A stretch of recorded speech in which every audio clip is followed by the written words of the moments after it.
This accusation is baseless, says William Hague, denying that the security services here get around the laws on surveillance by using American intelligence. The Foreign Secretary told MPs that Britain had one of the strongest scrutiny systems in the world and that every covert operation had to be checked by lawyers and approved by ministers. The former intelligence agent who blew the whistle on America's internet snooping is now in hiding, waiting to see if Washington comes after him. Our political editor, Gary Gibbon, reports. US government officials in Maryland paid a call on Edward Snowden's mother this morning.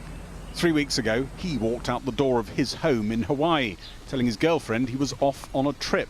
He told his bosses he was off for epilepsy treatment.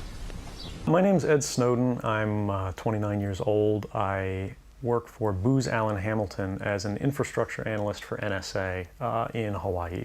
Edward Snowden had flown to Hong Kong. For 3 weeks he's been staying at this hotel, sorting out and publishing top secret documents copied from his years working for US intelligence, and then recording this interview. Over time, that awareness of wrongdoing sort of builds up, and you feel compelled to talk about it. One of the journalists who spoke to Edward Snowden said he'd lined his hotel room with pillows to stop eavesdropping and covered his face and laptop when logging on in case hidden cameras were watching. Edward Snowden said he expected the US to hunt him down. I could be, rendered by the CIA. I could have people come after me, or any of their third-party partners. They work closely with a number of other nations. Or they could pay off the triads, or any of their agents or assets. We've got a CIA station just up the road in the consulate here in Hong Kong, and I'm sure they're going to be very busy for the next week. And that's a fear I'll live under for the rest of my life, however long that happens to be. It's not hard to guess the tone of the orders Washington is sending its consulate in Hong Kong. The director of US National Intelligence called the leaks reckless and ill-informed. Some Republicans said Mr. Snowden should be charged with treason. This individual, Mr. Snowden, broke our laws, then we need to go after him. We need to prosecute him. Edward Snowden claims that US intelligence's National Security Agency has mined the servers of the country's biggest technology companies, swallowing them whole. Something the companies reject, but Edward Snowden says he witnessed over several years, first working inside the CIA and then for a defense contractor working for US intelligence. The NSA specifically targets the communications of everyone. It ingests them by default.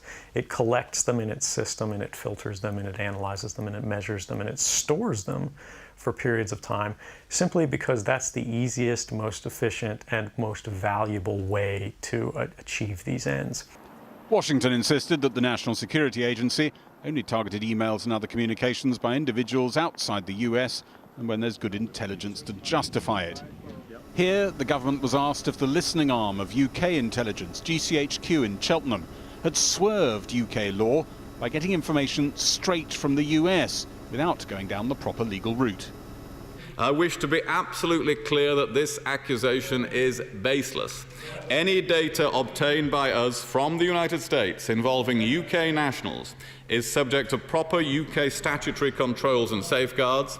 In Hong Kong, which ultimately answers to Beijing, opinions varied on whether Edward Snowden was safe from US extradition there or very vulnerable to it. You can't come forward against the world's most powerful intelligence agencies and be completely free from risk, because they're such powerful adversaries that no one can meaningfully oppose them. If they want to get you, they'll get you in time. Journalists at his hotel were told Edward Snowden had checked out at midday today. He told one friend his next move might be to apply to Iceland for asylum.